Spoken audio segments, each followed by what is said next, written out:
दोस्तों नमस्कार। मैं केपी सिंह। आप देख रहे हैं अपना चहेता news channel people bill. Bharat में पर कैपिटा इनकम बढ़े या ना बढ़े, आम आदमी की खुशहाली बढ़े या ना बढ़े, उसकी जो है आमदनी बढ़े या ना बढ़े, लेकिन अरबपतियों की संख्या बढ़ रही है। अब गत वर्ष जो हुरून रिच लिस्ट ने जो देश के उन अरबपतियों की जो संख्या जारी की, अरबपतियों से मतलब जिनकी हैसियत 1,000 करोड़ रुपए तक की है, उनकी जो संख्या जारी की, तो उसमें ये बताया गया कि वो जो है उनकी संख्या 1,539 हो गई है। और ये बताया गया कि ये संख्या पिछले वर्ष से 15% ज़्यादा है। तो ये जो अरबपतियों की संख्या बढ़ जाती है, इसको एक देश में एक उपलब्धि के तौर पर जो है वो पेश किया जाता है। इस बढ़ती संख्या को सरकार अपनी पीठ थपथपा लेती है। इस मामले में वो ये नहीं कहती कि जो ये तो जो विदेशी एजेंसी जारी कर रही है इसलिए इस पर विश्वास नहीं किया जा सकता, और ये तो भारत की बुनियाद को हिला देने के षड्यंत्र के तौर पे ये लिस्ट पेश कर रही है। लेकिन ये तो अन्य मामलों में तो सरकार ऐसे ही करती है। जब भी उसको जो है कोई परेशान करने वाला आंकड़ा विश्व की कितनी भी विश्वसनीय एजेंसी के द्वारा जारी किया गया हो, लेकिन सरकार उसको नकारने में देरी नहीं लगाती और साथ साथ में उसको देश के खिलाफ षड्यंत्र से भी जोड़ देती है। लेकिन जब ऐसे आंकड़े सामने आते हैं जिससे जो है जैसे सरकार को अपनी वाहवाही बटोरने का अवसर मिले, तो फिर सरकार लपक के उन आंकड़ों को अपने हाथ में लेती है। तो हुरून रिच लिस्ट ने अरबपतियों की भी संख्या बढ़ाई, मतलब जिनकी हैसियत 1,000 करोड़ रुपए से ऊपर की है। बताया कि वो भी संख्या बढ़ रही है और वो संख्या भी 334 हो गई है। तो वैसे तो एक जो हुरून रिच लिस्ट की जो है उससे उस लिस्ट के से ये भी एक अनुमान रहता है कि हमारे देश में किस कदर कर चोरी हो रही, क्योंकि करोड़पतियों की संख्या 1,539 ये बहुत कम लगती है। हम तो देख रहे हैं कि हर जिले में करोड़पति पैदा हो गए, तो 1,000 तो केवल 1,539 ही करोड़पति देश में कैसे होंगे। हुरून रिच लिस्ट ने तो ये जो अपना ब्यौरा तैयार किया होगा कि देश में कितने करोड़पति हैं, ये तो उसको जो हम आयकर विभाग में जो प्रतिवर्ष जो आयकर दाता हैं जो अपना रिटर्न भरते हैं, उसके आधार पे उन्होंने ये संख्या आंकी होगी। लेकिन जब हर जिले में करोड़पति है तो फिर ये संख्या तो बहुत ज़्यादा होनी चाहिए। वास्तविकता में तो ये संख्या बहुत ज़्यादा होनी चाहिए। इसका मतलब ये है कि वो इतनी सरकार के इतने दावे के बावजूद कि उसने कर चोरी के हर उसको पूर दिया है, हर सुराख को पूरने में कामयाबी हासिल कर ली है, और जो काले धन की जो उत्पत्ति है उस पर रोक लगा दी है। ये सरकार की दावों को लफाजी साबित कर देती है। ख़ास तौर से वे लोग, ऐसा भी नहीं कि जो करोड़पति बढ़ रहे वो किसी उद्यम के जरिए बढ़ रहे हैं। करोड़पति जो है वो जो देश में बढ़ रहे हैं वो राजनीति के जरिए बढ़ रहे हैं। चुनाव हर जिले में ज़्यादातर जो चुनाव लड़ने की हैसियत रखते हैं, जो पार्टियों से, प्रमुख पार्टियों से टिकट की मांग करते हैं, वो सभी करोड़पति से कम तो उनमें से कोई है ही नहीं वास्तविकता में। क्योंकि वो जो चुनाव आयोग द्वारा निर्धारित जो सीमा है खर्च की, उससे कई गुना ज़्यादा खर्च करते हैं। और ऐसा नहीं कि उनको कोई पार्टी से जो सहायता मिलती हो उससे वो जो है उससे वो खर्च होता हो। पार्टी से मिली हुई सहायता तो ऊँट के मुंह में जीरा रहती है। पार्टियां भी देख के उम्मीदवार चुनती हैं, उसी को उम्मीदवार बनाती हैं जिसके पास में पर्याप्त मात्रा में धन हो, यानी काला धन हो, और इसलिए उसको जो है वो पूरी बहुत ही उससे खर्च कर सके, बड़ी दरिया दिली के साथ में खर्च कर सके, तो पार्टियां उसको ही बढ़ावा देती। तो ये जो लिस्ट है हुरून रिच लिस्ट, ये बताती है कि सरकार जो काले धन को रोकने का प्रयास, काले धन की उत्पत्ति को रोकने का चाहे जितना प्रयास कर रही हो, लेकिन अभी भी उसके प्रयास बहुत नाकाफ़ी हैं और काले धन की समानांतर अर्थव्यवस्था अभी भी बहुत ज़्यादा प्रभावी है। और जो है वास्तविक आंकड़ा कि कितने लोग करोड़पति हो गए, अरबपति हो गए, ये तो वास्तविक आंकड़ों के लिए सरकार को किसी अन्य स्रोत से और एक अनौपचारिक तौर पे सरकार को एक सर्वे कराना चाहिए। किसी भले ही वो इसमें किसी निजी एजेंसी का सहारा ले सकती है, तमाम जो किसी निजी अर्थशास्त्री को जो है वो प्रेरित करे कि वो वास्तविकता को सामने लाए कि कितने करोड़पति अरबपति। लेकिन हमारा जो आज की इस वीडियो में जो चर्चा करने का मकसद है, वो मकसद ये नहीं, कर चोरी का नहीं है। हमारा मकसद ये है कि जो सरकार जहाँ पर देश में पर कैपिटा इनकम, प्रति व्यक्ति की आमदनी तो बढ़ा नहीं पा रही, आम लोगों की आमदनी तो बढ़ा नहीं पा रही। आमदनी अन्य लोगों की आमदनी के नाम पे तो ये हो रहा है कि जो एक 5वें वेतन आयोग के बाद में जो सरकारी जो नौकर पेशा थे, तो उनका जो बहुत ज़्यादा वेतन वृद्धि हो गई थी। बहुत ज़्यादा जो वेतन पाने वाला एक वर्ग सरकारी कर्मचारी के रूप में तैयार हो रहा था, और उसकी वजह से ही उसी के बाद में हमारा जो है बाज़ार में इतना उछाल आया, इतने ज़्यादा उपभोक्ता तैयार किए बाज़ार में, लोग इतने एक तरह से तमाम लग्जरी सामान खरीदने के लिए बड़ी संख्या टूट पड़ी। तो उसके पीछे तो ये जो सरकारी कर्मचारियों की जो वेतन वृद्धि थी और उनकी जो संख्या थी, वो एक कारण था जो हमारी जीडीपी बढ़ाने में सहायक बन रहा था। लेकिन आज सरकार ने उससे तो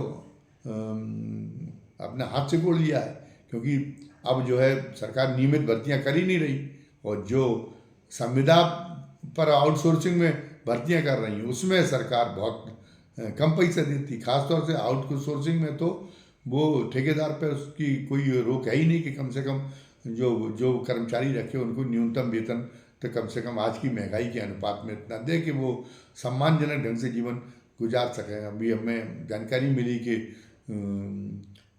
उत्तर प्रदेश में सभी विभागों में चतुर्थ श्रेणी कर्मचारियों की भर्तियाँ, सभी कर्मचारी चतुर्थ श्रेणी कर्मचारियों के लिए आउटसोर्सिंग से चतुर्थ श्रेणी कर्मचारियों को तैनात करने का विचार किया जा रहा है।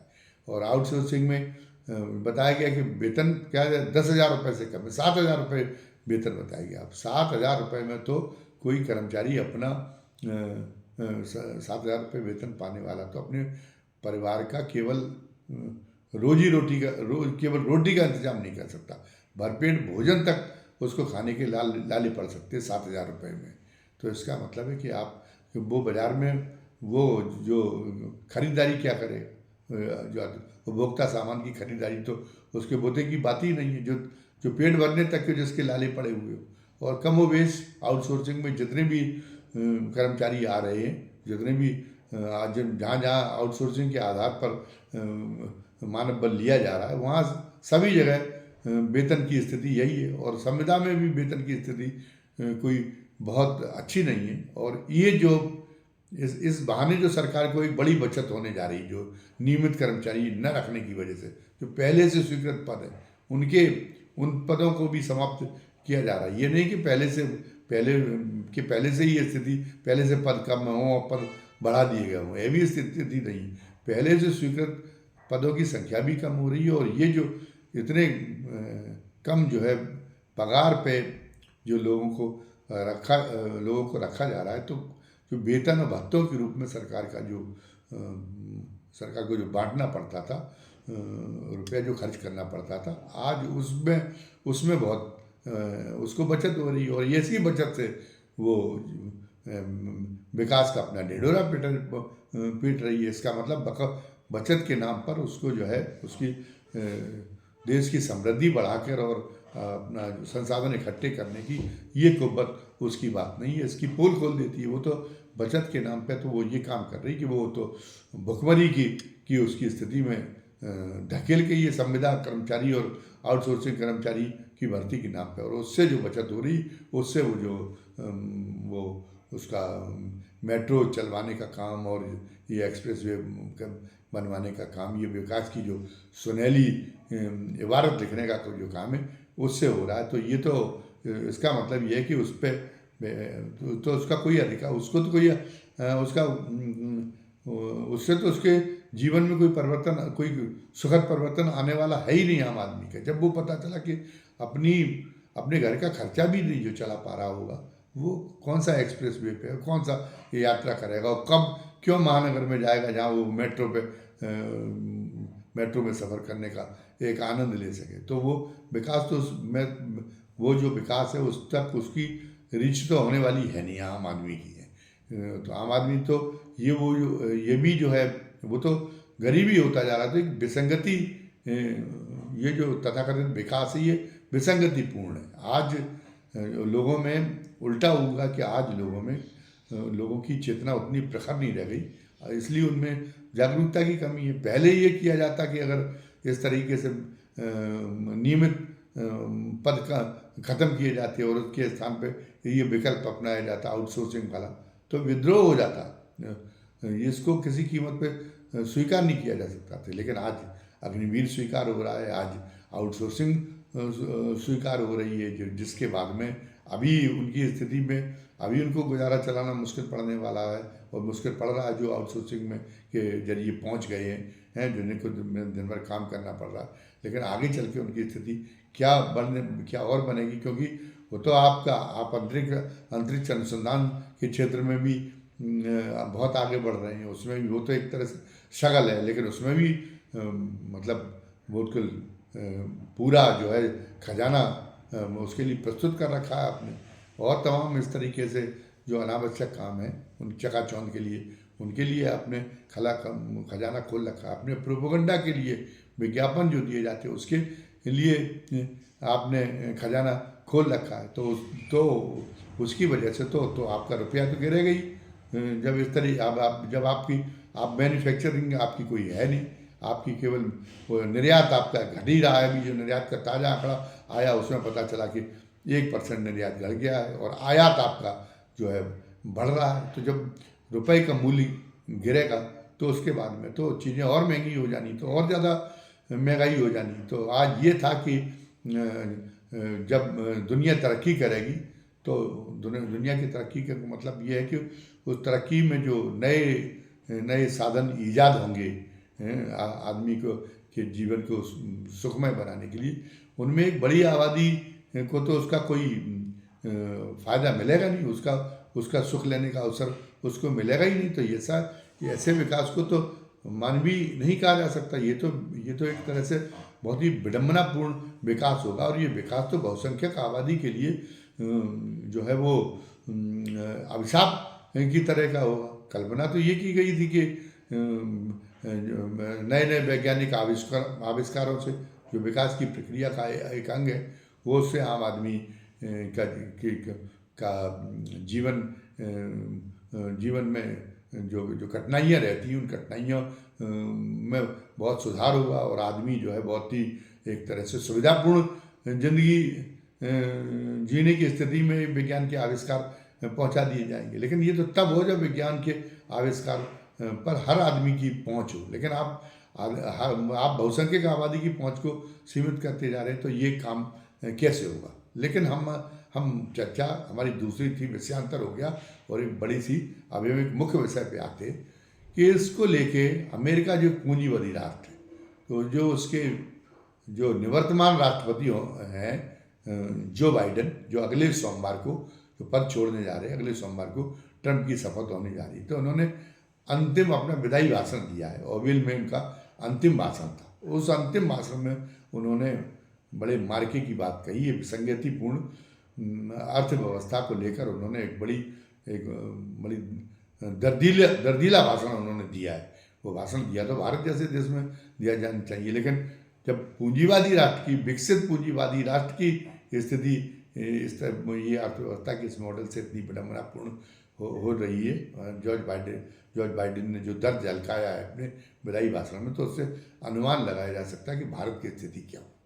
उन्होंने कहा कि जो अमीरों की संख्या अमेरिका में बढ़ रही है, ये जो है लोकतंत्र के लिए बहुत खतरनाक है। इसने लोकतंत्र को इसने जो है जो लोगों के मौलिक अधिकारों को और उनको स्वतंत्रता के साथ जीने के अधिकारों को और अवसर की समानता के मामले में इसने बहुत ही जो आम लोग हैं उनके लिए बहुत ही कठिन स्थितियां पैदा कर दी हैं। मतलब ये उसके मौलिक अधिकारों का कोई अर्थ नहीं रह रहा। और ये इतने शक्तिशाली हैं, ये जो अमीर जो बढ़ रहे हैं कि वही सत्ता को नियंत्रित करने लगे। तो सत्ता उनकी मनमानी में कोई हस्तक्षेप नहीं करती। उनकी मनमानी के लिए पूरा का पूरा उसका सत्ता का इस्तेमाल हो रहा है। और उससे चाहे आम आदमी के लिए चाहे जितनी जो है उसका जीवन चाहे जितना दुरूह बन जाए, इस बात की कोई चिंता नहीं है। जबकि तो लोकतंत्र तो इसलिए लाया गया था कि प्रत्येक व्यक्ति को गर्मापीन ढंग से जीने का अवसर सुनिश्चित हो सके। लेकिन ये तो अमेरिका कब में रोना रो रहे जो बाइडेन। लोकतंत्र कहाँ है? जो बाइडेन कह रहे कि सत्ता को ये नियंत्रित कर रहे हैं। भाई आप चुनाव होता है, लेकिन प्रोपेगेंडा की उसमें एक बड़ी भूमिका होती है। तो जब प्रोपेगेंडा की वजह से चुनाव जीते जाते, वो जो आम लोग हैं उनको उन्हीं के हितों के खिलाफ इस्तेमाल करने में सफल हो जाता है प्रोपेगेंडा। और प्रोपेगेंडा के साधनों को प्रोपेगेंडा पे खर्चा कौन कर सकता है? प्रोपेगेंडा कौन फैलाएगा? जो बड़े लोग होंगे।